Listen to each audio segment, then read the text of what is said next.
राधे राधे। आपका स्वागत है आपके अपने चैनल कान्हा ब्रजवासी पर। आज हम बात करेंगे श्री रामकृष्ण परमहंस जी के बारे में। श्री रामकृष्ण परमहंस जी एक मत से आधुनिक भारत के संत शिरोमणि माने जाते हैं। 17 फरवरी सन 1836 ईस्वी को बंगाल प्रांतर्गत हुगली जिले के कामारपुर नामक एक अप्रसिद्ध गांव में पैदा हुए थे।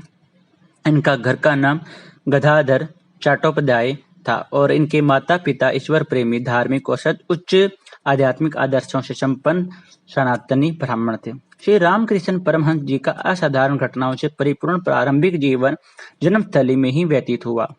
4 साल की अवस्था में ही वह पहले समाधिस्थ हुए और दिनों दिन उनकी यह प्रवृत्ति बलवत्त होती गई।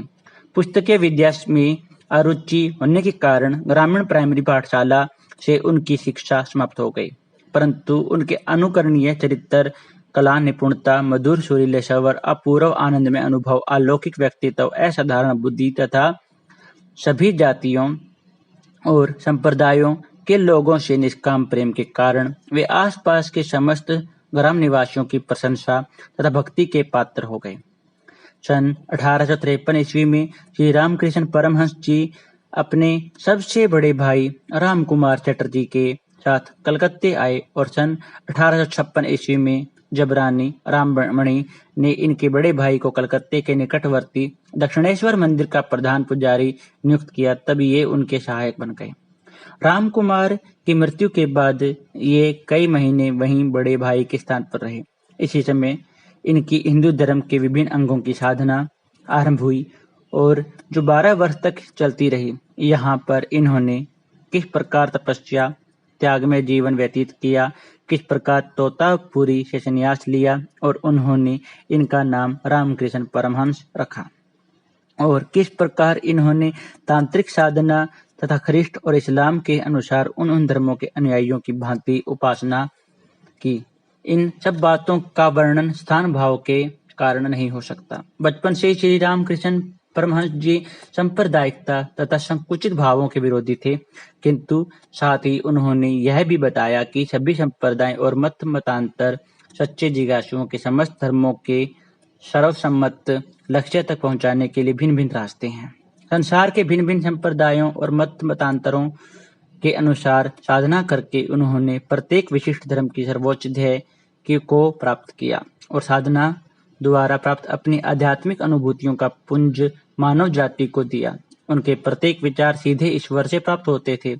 उनमें मानवीय बुद्धि, संस्कार और पांडित्य की करामातों का सम्मिश्रण नहीं था।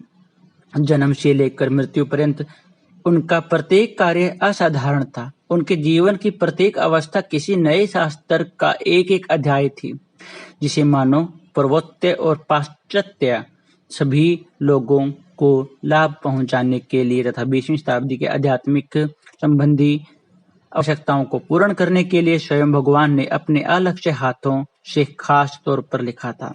उनके चरित्र तथा उपदेश इतने अलौकिक एवं चमत्कारपूर्ण थे कि उनके 16 अगस्त 1886 ईस्वी को संसार से कूच करने के 10 वर्ष के भीतर ही भूतपूर्व प्रोफेसर C.H. टोनी ने लंदन के इंपीरियल और क्वार्टरली रिव्यू के सन 1896 ईस्वी के जनवरी के अंक में एक आधुनिक हिंदू संत श्री रामकृष्ण परमहंस जी शीर्षक लिखवाया और दिवंगत प्रोफेसर मैक्सुलमर ने भी सन 1896 ईस्वी के 19th सेंचुरी नाम की अंग्रेजी पत्रिका के अगस्त अंक में रियल महात्मा, एक वास्तविक महात्मा शीर्षक से महात्मा श्री रामकृष्ण परमहंस जी जीवन का संक्षिप्त परिचय लिखा और बाद में उनके चरित्र और उपदेश के नाम से एक पुस्तक भी लिखी।